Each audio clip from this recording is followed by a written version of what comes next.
मृत्यु हमारे जीवन का अटल सत्य है।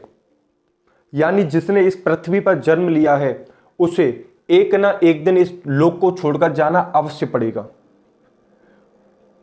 श्रीमद् भगवत गीता में भगवान श्री कृष्ण ने कहा है कि आत्मा एक निश्चित समय के बाद एक शरीर को त्याग कर दूसरा शरीर धारण करती है।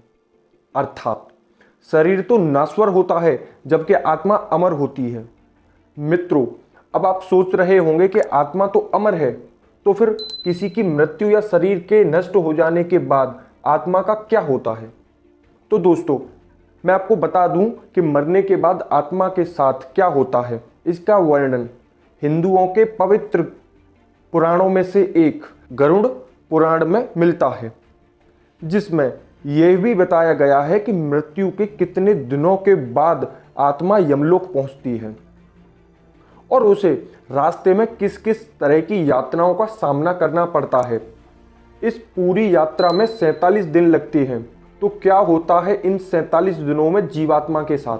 गरुड़ पुराण में वर्णित कथा के अनुसार एक दिन भगवान श्री विष्णु के वाहन गरुड़ उनसे पूछते हैं कि हे नारायण, मैं ये जानना चाहता हूं कि मृत्यु के बाद आत्मा का क्या होता है और वह जीवात्मा कितने दिनों के बाद यमलोक पहुंचती है। तब श्री हरि गरुड़ से कहते हैं कि हे गरुड़, जब किसी जीव की मृत्यु होती है तब उसकी आत्मा 47 दिनों तक इधर उधर कई यातनाओं को सहने के बाद यमलोक पहुंचती है। आगे वो कहते हैं कि जब भी किसी जीव की मृत्यु नज़दीक होती है तो सबसे पहले उसकी आवाज़ जाती है और फिर जब अंतिम समय नज़दीक आता है तो मरने वाले व्यक्ति को कुछ समय के लिए दिव्य दृष्टि मिलती है, जिस दिव्य दृष्टि के मिलने के बाद मनुष्य सारे संसार को एक रूप में देखने लगता है और सारी इंद्रियां शिथिल पड़ जाती हैं। जिसके बाद मृत्यु के समय यमलोक से 2 यमदूत आते हैं। यमदूत को देखते ही आत्मा डर से हाहा करने लगती है। यमदूतों को देखते ही आत्मा डर से हाहा करने लगती है और शरीर से बाहर निकल आती है। जैसे ही आत्मा शरीर को त्यागती है वैसे ही यमदूत जीवात्मा के गले में पास बांध देते हैं और फिर वह उस जीवात्मा को लेकर यमलोक चले जाते हैं।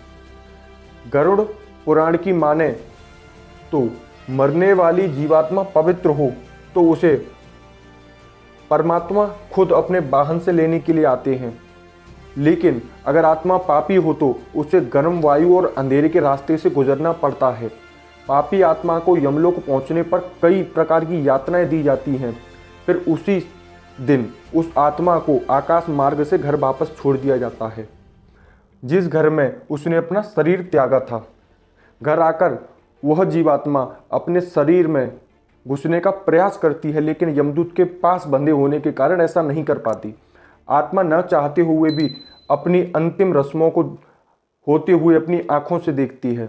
यानी कि 12 दिनों तक जीवात्मा अपनों के बीच रहती है। 13वें दिन आत्मा का पिंडदान किया जाता है, तब उसे यमदूत एक बार फिर से लेने के लिए आते हैं। इसीलिए दोस्तों, हिंदू धर्म में ऐसा माना जाता है कि मृत्यु के 10 दिन तक पिंडदान करना जरूरी होता है। पिंडदान से सूक्ष्म शरीर को चलने की शक्ति मिलती है। फिर भी इसके बाद आत्मा का यमलोक तक का सफर कठिन होता है। उसके बाद शुरू होती है वैतरणी नदी को पार करने की यात्रा।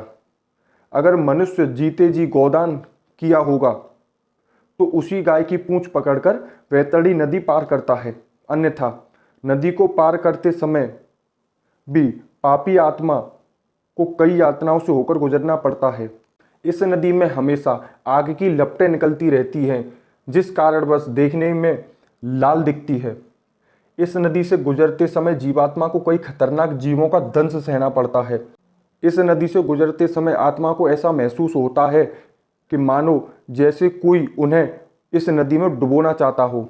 वैतरणी नदी को पार करते समय उसे पीप से होकर गुजरना पड़ता है। इस तरह पापी जीवात्मा को इस नदी को पार करने में 47 दिन का समय लग जाता है। उसके बाद जीवात्मा यमदूतों के साथ यमलोक पहुंचती है, जहां उसे उसके कर्मों के अनुसार सजा भुगतने के लिए नरक में भेज दिया जाता है।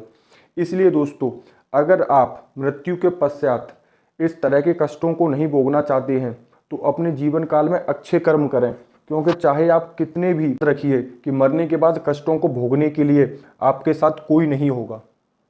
अगर वीडियो अच्छी लगी हो तो शेयर करिएगा, लाइक करिएगा, कमेंट करिएगा और ऐसे ही ज्ञानवर्धक वीडियो देखने के लिए मेरे चैनल को सब्सक्राइब करें, बेल आइकन प्रेस करें।